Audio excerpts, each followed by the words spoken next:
What's up and welcome back? I'm John Stark from MacTheMovieGuy.com, your favorite blind film critic, and today we're going to talk about Subservience. This movie's on Netflix without audio description. It's not a Netflix original.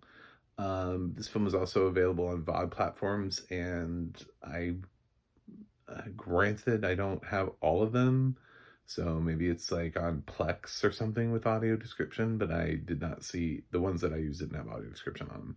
So I'm not sure if this film has an existing audio description track. So I went ahead and reviewed it because it may not actually have one. There have been a couple times where there's been a movie like that. So we're putting this out there to the world. Subservience, why don't you have audio description? Why do you not have audio description? You sons of bitches. Anyway, what is Subservience? It's a Megan Fox movie. That's really all you need to know, because really that's all you need to know. She plays... the movie isn't, she's not the star. The star of the movie is actually the dude from the 365-day movies.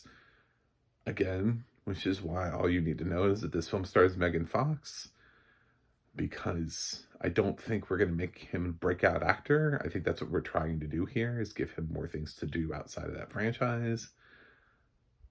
And I don't think that's going to happen for him, but by all means, put him in random Megan Fox movies that are not going theatrical.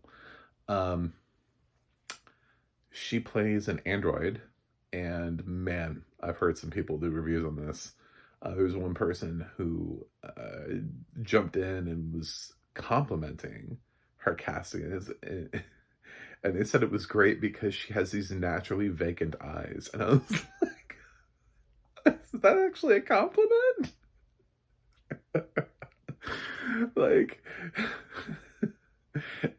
oh, this thrill's great for you because you naturally look like nothing's going on upstairs and you have no soul.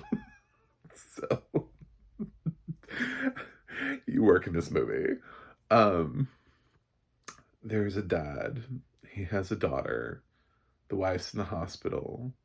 And to cheer the daughter up, he buys her this hot nanny android. I don't know. It's a weird future. There was no audio description.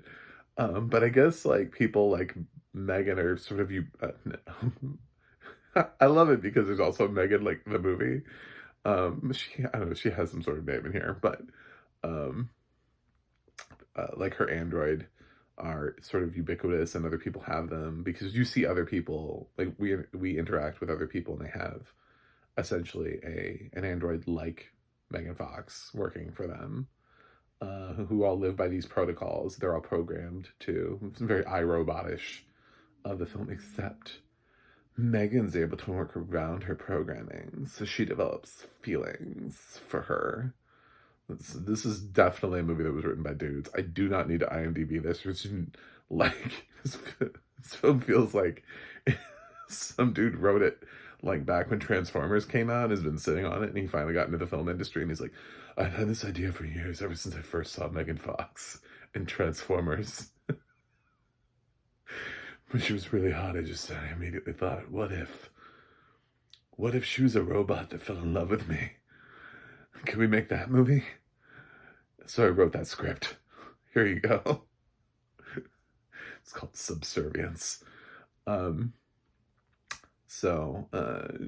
Megan has to do a sex scene with the guy from 365 Days, which I'm sure she watched his previous work and was like, well, this is interesting. I don't know, she kind of it just goes from there. It's like of course the wife eventually heals, and she comes home and she finds that there's like a hot android in her house. Yeah, of course Megan keeps breaking her protocols, and things get dangerous, and things feel like, like yeah, it feels like every movie you've ever seen before where the android gets too protective of something and it can't, it's not computing. It wants to be human. I just want to be a real boy. So yeah, yes, there were some scenes where I was like, I don't know what's happening because there's a lack of audio description here. But also, this film feels like 800 of the movies that have already been made before. It's just, again, fully think that this movie started out in like a 16-year-old boy's bedroom one day when he started writing the script. And then it came about finally 20 years later when that same boy finally got into, got a chance to make a movie. Or got it pitched to the right people or whatever. However, this film came to fruition, he finally got his Megan Fox is my sex slave onto camera, where it's Megan Fox is the android who falls in love with me for no apparent reason whatsoever, other than just because. Um, you know what? To give Megan credit, she's either brilliantly cast here in terms of a casting director, or she is super aware of what roles fit her. Because there's one thing that when you look at Megan Fox's career that pretty much everybody jumps on board with, who hasn't seen like Friends with Kids, where she actually sort of had a decent role and really contributed in terms of acting to a film. But most people point to Jennifer's Body as being sort of like the pinnacle of her work, and she's a monster in that. I mean, she's kind of the villain of that film. So to see her in Subservience is sort of leaning into the one thing where she's been well reviewed in, and where people have accepted her. It's not retreading the same sort of. It's not trying to turn her into like another expendable action figure, but it is instead trading on the goodwill that she built up from doing Jennifer's Body, and also leaning into maybe a lot of the criticisms about her acting style. So in here, she gets to sort of really show people, it's like, well, you think I'm robotic? Well, this is robotic, bitch. You know, I mean, like, it feels like it's very, like, a smart play for her. I just think I wouldn't have said something like, you know, like, she has these vacant eyes. Uh, I just think for her, she's either really aware and has been reading the feedback so that she's gotten over the years and sort of leans into this performance. I'm not gonna say it's a brilliant performance, but I picked up on sort of what she was doing here, because it doesn't feel like your typical Megan Fox performance, where she's giving you a lot of like on-screen charisma when she's asked to play April O'Neil, and she's very much doing that in a very specific way. Transformers feels very like typical Megan Fox. And even when she was brought back into the Expendables franchise, it's like, well, this feels like Megan Fox. So it doesn't feel like that. So it feels like she's making a choice, and her choice is to deadpan deliver everything like an android.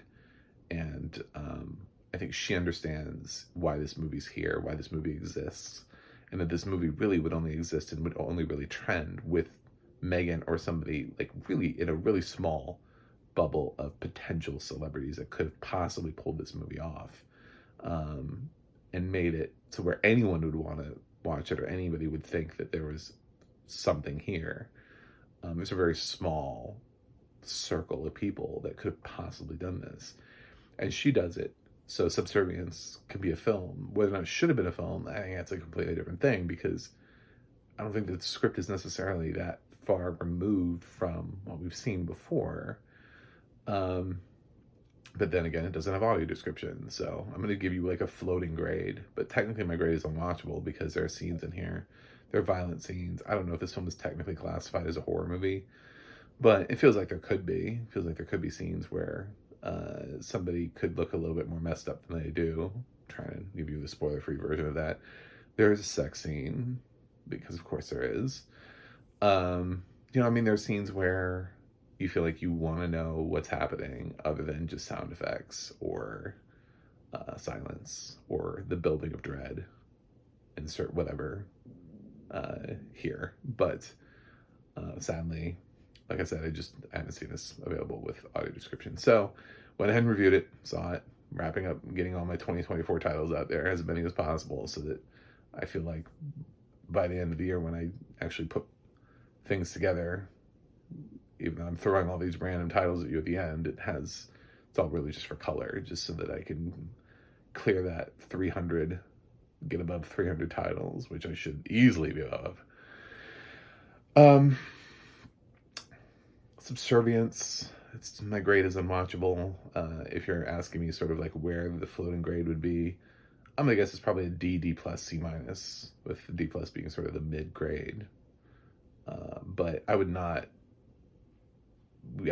be grading this fresh on Rotten Tomato. I just feel like we've been here before. But I also think trying to drag Megan Fox for this performance is kind of missing the point of why Megan Fox is here in the first place. So she's not inappropriately cast. She's either boldly, brilliantly accepted the role, like understanding why it fits her, or a casting director deserves a raise, because she really is she's the whole reason the film exists, and feels like the perfect casting for this role. It's just the film around her doesn't really work. So that's it. Thanks for watching. Thanks for subscribing. And I'll see you guys on the other side.